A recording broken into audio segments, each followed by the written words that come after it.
What's going on, everybody, man? Y'all know what it is. It's your boy Pitts. Pitts and Push Sports Talk Radio.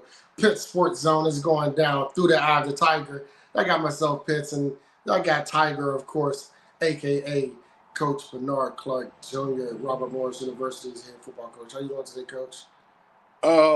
Good, but not as good as I was last week. No, everything's going well, man. It's just one of those things. You got to get off that, got to get back up on that horse and try to ride again. You know, you got 24 hours to be upset, 24 hours to be happy. So, 24 hours is over. So just trying to keep my mind focused, trying to get ready for this next one. And I apologize because I know the 24 hours passed, but I wanna kind of delve into that game. Absolutely. Into the way it transpired and unfolded, and I'll let you go, and then I'll share some things that I saw there at the game. What you've seen from the team. How they responded to the adversity. Losing Zach going in the fourth quarter. And then getting the ball back with 1 minute and 51 seconds left.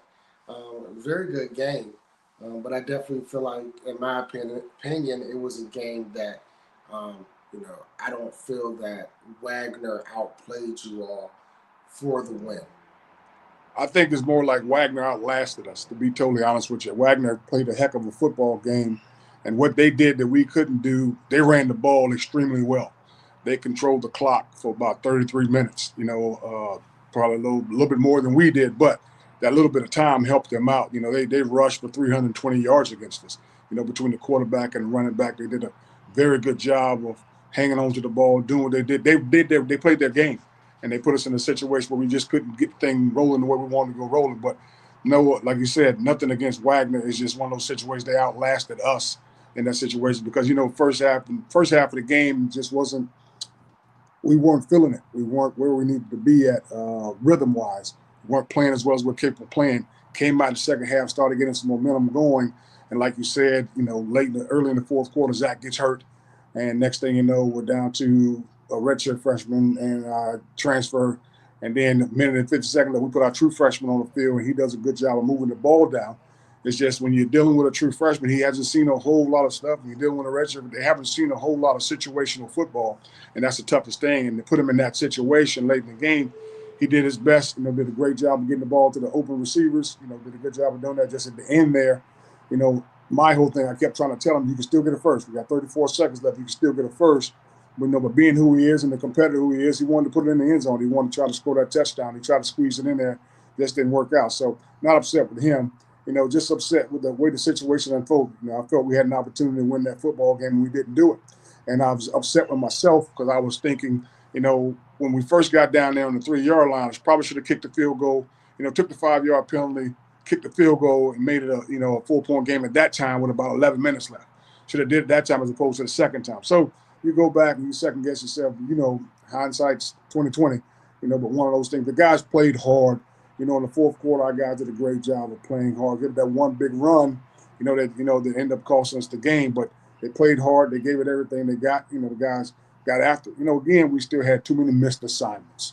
That's the thing that's been, kind of hindering us all year long. Guys not being in the proper fits, guys not being where they're supposed to be at, receivers not running routes deep enough. All those little things that are coaching things that you're trying to get out of them. But for some reason, we can't get over that hump right now. And then now, Zach's out. Like you said, so now we're back to where we were, about 3 or 4 weeks ago, where now we got to play with a freshman quarterback and see how those things go. When you talk about, Wagner and their ability to run the ball, I thought, in my opinion, that that the defense fared well. In moments they did have some, nice breakout runs, but It really wasn't until the fourth quarter, when I think it was a QB, he had that, was that 70, 80 yarder. That was third quarter. That was third run, the third quarter, when he hit that. I think that was the only real breakout run. Other than that, I thought the defense contained fairly well. Some, didn't couple rat tackles here and there, but I thought they, they fared well. I thought they did well, with the receivers from Wagner. I thought that the pressure that the defensive line was applying, and which is why they couldn't pass or why they didn't attempt too many of those passes because the Hmm. defensive line was applying a pressure that they weren't able to block.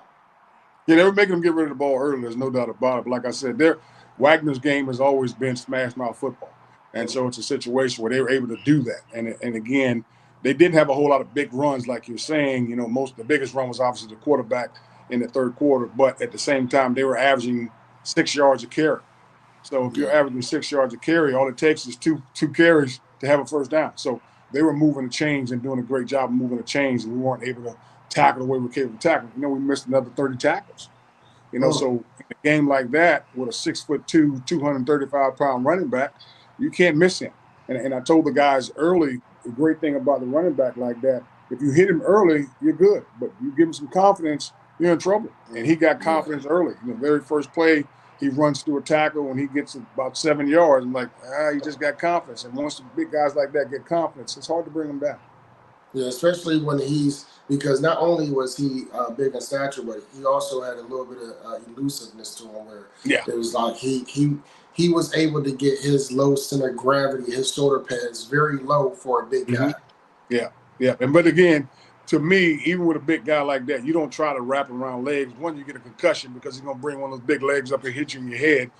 More about you trying to hit him and make sure you hit him up top and make sure you bring him down up top and stuff like that. But again, they did a great job of running their game plan. Coach Tom does an outstanding job there with those guys, and they play hard. They've always played hard. They're in the hunt, just like we were in the hunt. Trying to see what we can do to try to stay within the hunt of being conference champs. You never know what can happen. That's the crazy thing about the NEC, man. Is like 4 point loss here, 3 point loss here, 6 point loss here.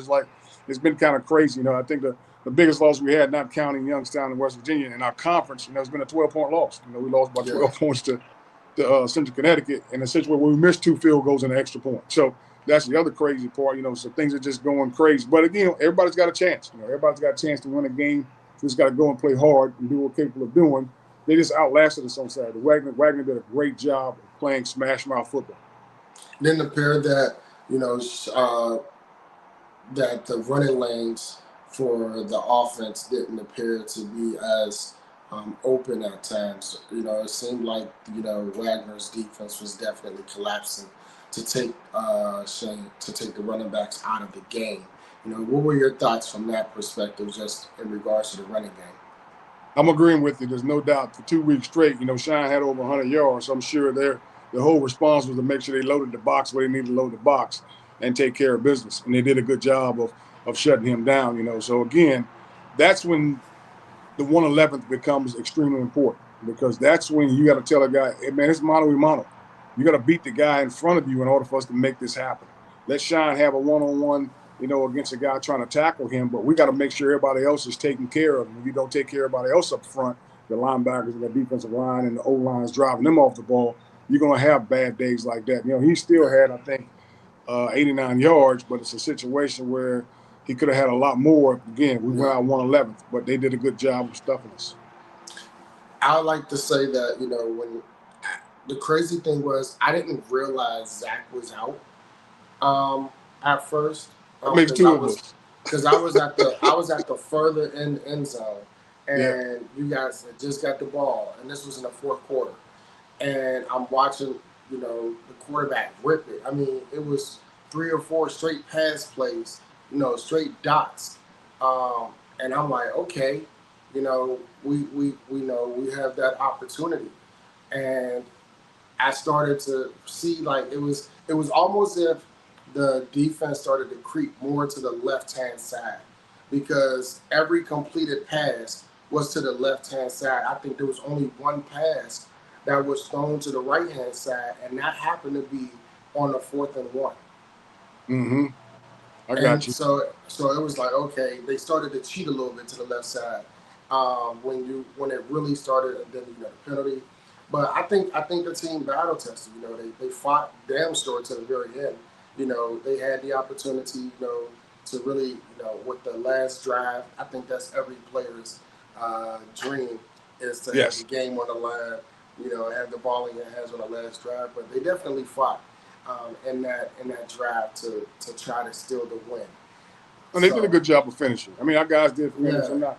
the one thing that you know and I know, these guys are always going to push themselves into the end. It's not going to be a situation where they're going to quit early on or anything like that. They're going to give it everything they got, and that's what they did. So after the game, I wasn't upset with them. I was upset that we lost.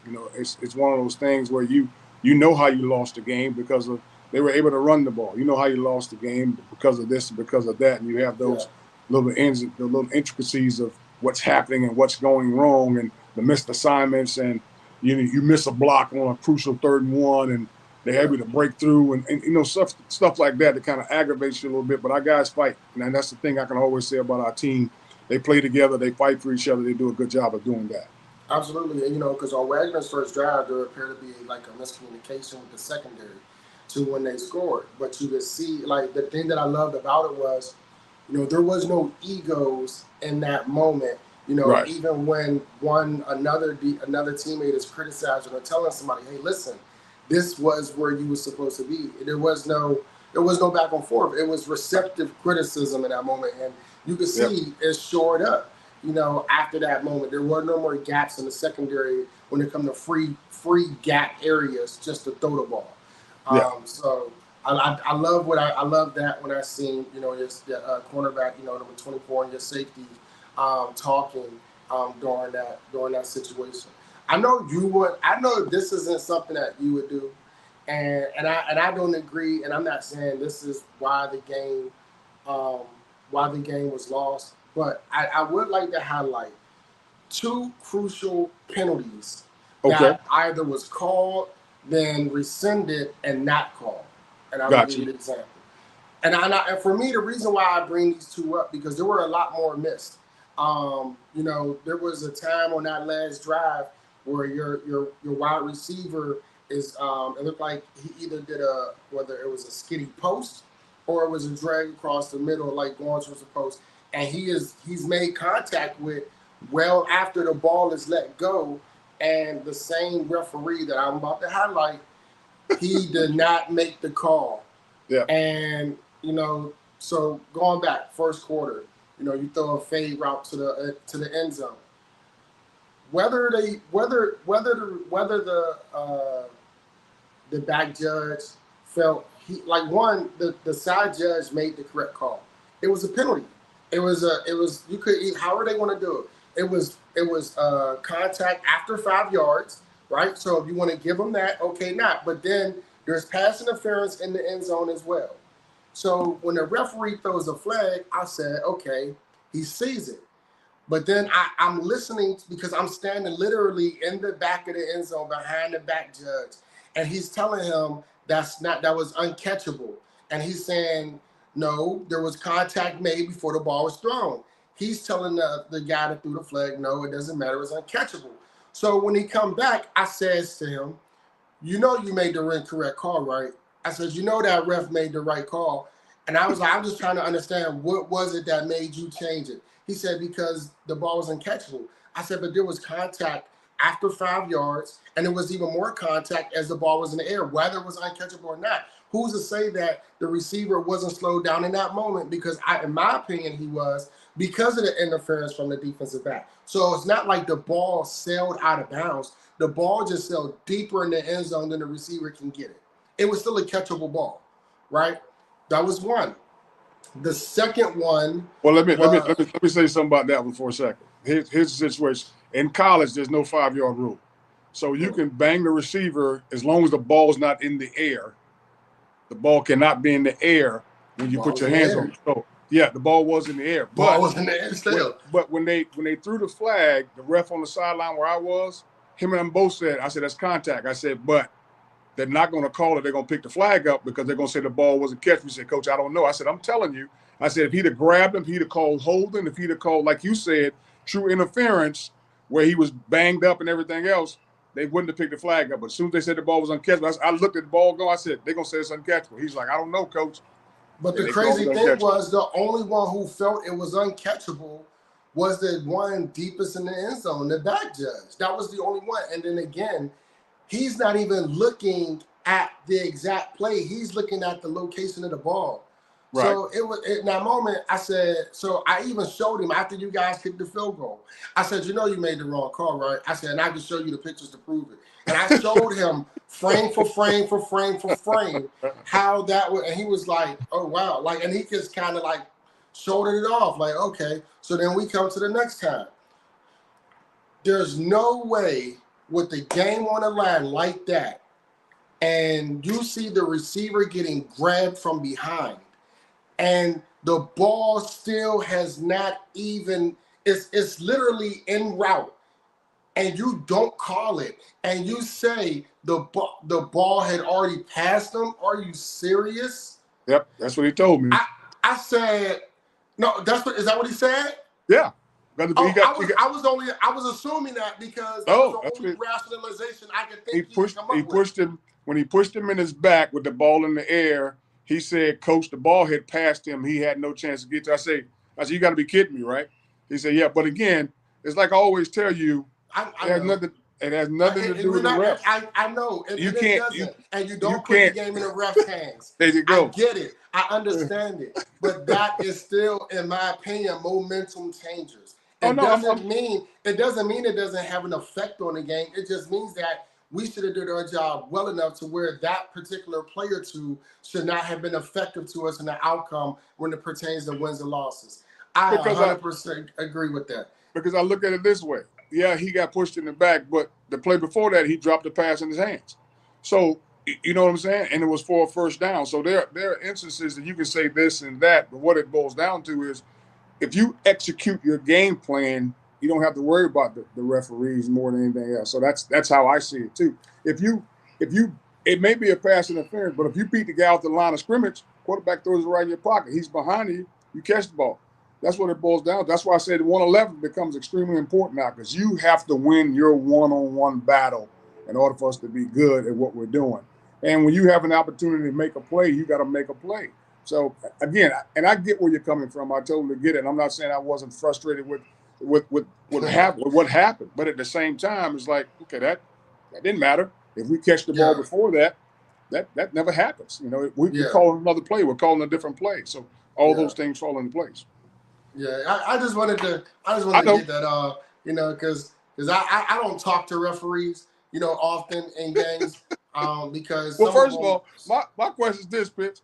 Why is he talking to you anyway? I'm like, he should have been like, I ain't got time to talk to you. We got to worry about the game. Oh no, he was engaged. I know, that's what I'm saying.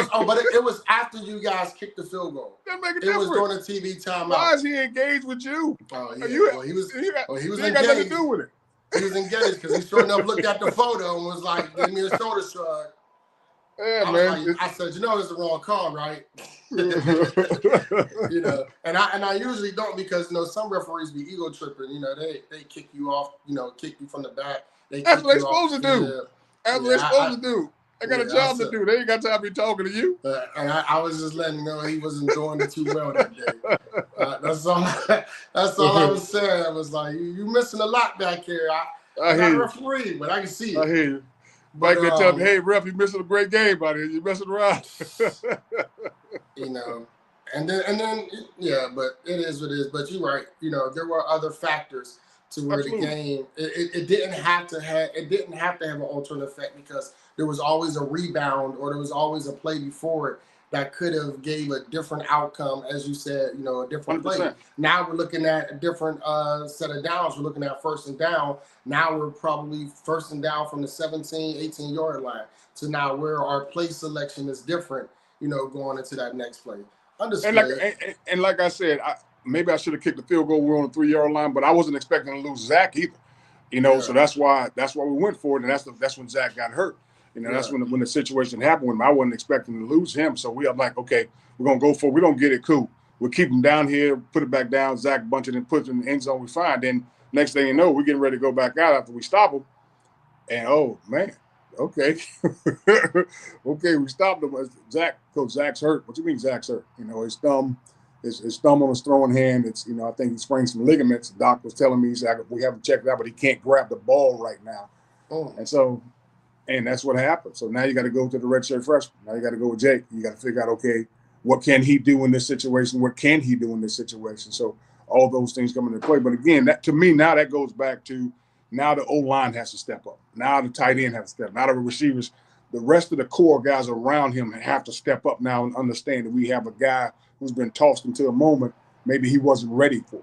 So we got to Yeah. make sure we're on the same page and get some things done. He did a great job on his own read. He breaks it out, gets the first down, boom, and Yeah. also gets banged. He drives us down the field. We kick a field goal. So he did some positive things. So that was the other thing. So game could go either way. I'm sorry. It You just good? came to my mind. The very last one was on that drive, the last drive, when you have the unnecessary roughness on the quarterback on the Wagner sideline.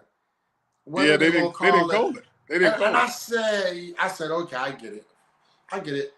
I see it now. But You talking, you that was talking, you talking about the that was last play. You talking about the last play, right? yes, that was the other one that was the other only one, and that was on the 4th and 1. I mean, not the 4th and 1. It was Yeah, it was fourth and it 10. was fourth No, and it's fourth and ten, 10. fourth and Fourth and ten, 10. and I said, "Wow, I even another said one." to the white hat, I say, "Are you sure that?" He said, "Coach, it was not roughing the passer. It was a clean hit." I said, "You sure?" He's like, "Yeah." I said, "Okay." I said, "If it's on film, I'm gonna send it to you." I said, "But it wasn't on film. I didn't see it, so I don't really know if it was or wasn't. I just know our guy was down." Dang. Okay, I'm gonna move past it because I hear you you. know, and like I said in this disclaimer, these are my thoughts pertaining to the referees, not coaches. These are my issues with the referees, not coaches. These are my responses to the Yeah, referees, coach. not coaches. Coach don't have no issue with referees. Referees are Yeah. doing what they got a job to do, just like we got a job to do. I just want them to call it. I'm happy when the referees call it both sides. If you're Yeah. doing it both sides, if you're calling pass interference both sides, you're calling holding both sides. If you're not calling making calls both sides, I'm fine with it. Let's just make sure it's consistent. That's Yeah. the only thing. The only thing that's bothered me this year, we had got an unsportsmanlike conduct because they said one of our guys stood over somebody and flexed. And then the Well, very next week, no, this is not this past game, and then the very next week, their guy not only hits our guy, stands over and starts taunting, and they don't throw a flag. I'm like, guys, we got to be consistent. I don't have a problem with you calling a flag on our guy, but we got to be consistent with every referee. Is this a penalty? Is it not a penalty? Is he going to stand over him and you going to call a penalty? Is he going to stand over you? Not going to call a penalty? So I just want to make sure it's consistency. Like I said, I don't get hollering, screaming refs and getting other. That's a waste of time because now your coaches are doing it and your players are doing it. We got a game to win. Winning the game is more important to me. Worried about what the referee's doing. So yeah, I understood. And we're gonna get into a while because I ain't think 57 should have got his personal foul either. I ain't think he should have got his one either. But it is what it is. I ain't gonna tell you why he ended up getting that and why he got it because he came to me on the side and said, "Coach, this is what he did to me." I was like, "Are you serious?" I'll tell you off camera what happened. Yeah, yeah. You think it's crazy, but the wild of the week is actually it's a two-part, man. It's two words, and the reason it's two words because I understand that we're going through some stuff right now, but we got to make sure we're following instructions. So instructions is the first word. The detailed step-by-step guidelines of what we need to do in order to be a better football team. Along with instructions, you got to have the proper directions. So those words are interchangeable to me. So we're doing instructions and direction this week, which is steps to find a location the way you need to be at. So we got to make sure we're following our instructions and directions, man, in order for us to be a better football team. And again, all these things that we talk about wow, Pitts, it's always going back to life. I always tell our guys, every word that we talk about, you can relate it to what you're going to go through later on in life when you have a job. If you're not following the proper instructions at work, if you're not doing the directions they tell you to do, you're going to lose your job. Yeah. It ain't just about one thing or another. Or in life, you trying to get somewhere, you got to make sure you follow the proper instructions and the directions to reach the point you're trying to get to in life. So I want to make sure our guys understand these things are never just related to football. They're always related to what's going on in life and becoming a better man, better husband, and better father. And that's what I want these guys to understand each week as we're going through this stuff. Because obviously, to me, football is a microcosm of what life is all about. It's just a very minute part of it. But to me, it's an important part because, again, it's my purpose.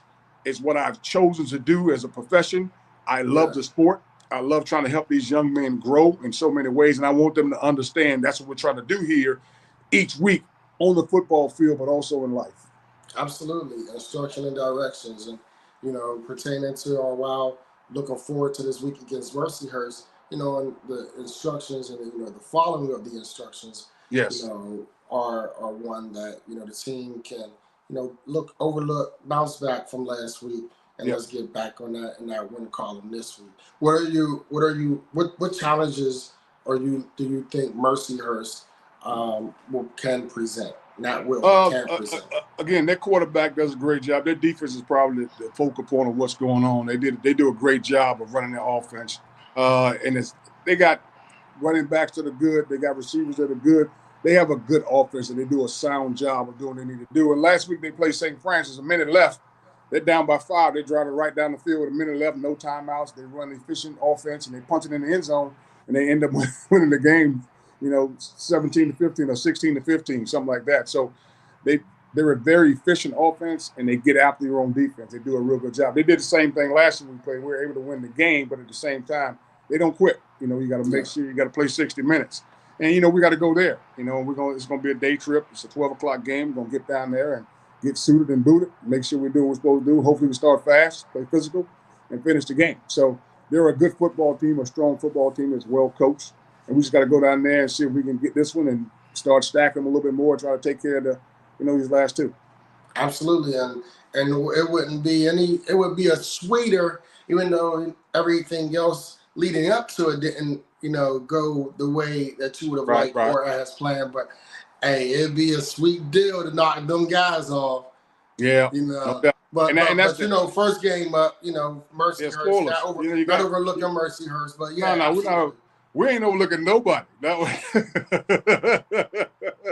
No, we're trying to make sure we finish properly. Like I said, fast physical. We're trying to make sure we finish properly and make sure our guys are on point. Because again, now we're at the point where, hey, what are we doing to make sure we finish this football game? Let's stay focused on this football game. We got Mercyhurst, and we'll worry about the other one after that. But let's go make sure we go down here, play Mercyhurst hard and tight, and get after them, and hopefully end up victorious.